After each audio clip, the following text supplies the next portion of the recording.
वर्धा जिल्ह्यातील अल्लीपूर प्राथमिक आरोग्य केंद्रात प्रधानमंत्री जन आरोग्य योजना सुरू। वर्धा जिल्ह्यातील अल्लीपूर प्राथमिक आरोग्य केंद्रात आता प्रधानमंत्री जन आरोग्य योजनेअंतर्गत नागरिकांना मोफत उपचाराची सुविधा मिळाली आहे। या योजनेत पात्र रुग्णांना 5 लाखांपर्यंत मोफत उपचाराचा लाभ दिला जात आहे। वैद्यकीय अधिकाऱ्यांच्या माहितीनुसार दवाखान्यात येणाऱ्या रुग्णांची तपासणी करून गरज भासल्यास त्यांना 3 दिवसापर्यंत भरती केले जाते। यामध्ये कुटुंब कल्याण शस्त्रक्रिया, अंगावरील गाठींची शस्त्रक्रिया, अतिसार, शुगर कमी होणे तसेच गरोदर मातांना रक्तवाढीसाठी आवश्यक उपचार आणि इंजेक्शनची सुविधा मोफत दिली जाते। आतापर्यंत 25 रुग्णांनी या योजनेचा लाभ घेतला असून परिसरातील अधिकाधिक नागरिकांनी या सुविधेचा लाभ घ्यावा असे आवाहन वैद्यकीय अधिकारी डॉक्टर विशाल रोहीकर यांनी केले।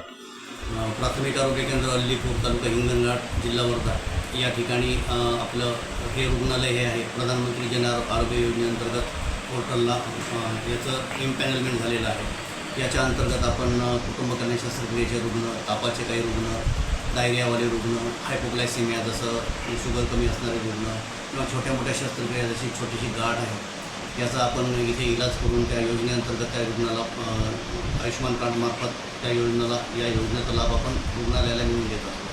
आतापर्यंत एप्रिल महिन्यापासून ही योजना सुरू झालेली आहे, आपल्या रुग्णालयामध्ये कार्यान्वित करण्यात आलेली आहे आणि त्याच्यामध्ये आपण आतापर्यंत 25 रुग्णांना याचा लाभ दिलेला आहे।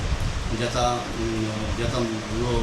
प्रधानमंत्री जन आरोग्य योजनेअंतर्गत जो येणारा लाभ आहे तो प्रहार केंद्र अल्लीपूर येथे याच्या अकाउंटला जमा होत आहे आणि त्याचं युटिलायझेशन करण्यासाठी वेगवेगळे मार्गदर्शक सूचना आहेत, त्याच्या अनुषंगाने त्याचा खर्च करण्यात येत आहे। माझं असं म्हणणं आहे की सर्वांनी आयुष्यमान कार्ड आणि वयवंदन कार्ड 70 वर्षावरील व्यक्तींनी काढून घ्यावं आणि या योजनेचा लाभ प्रत्येक रुग्णालयामध्ये घ्यावा असं मी आवाहन करत आहे। महाराष्ट्र TV 24 करिता सतीश काळे यांची रिपोर्ट, वर्धा।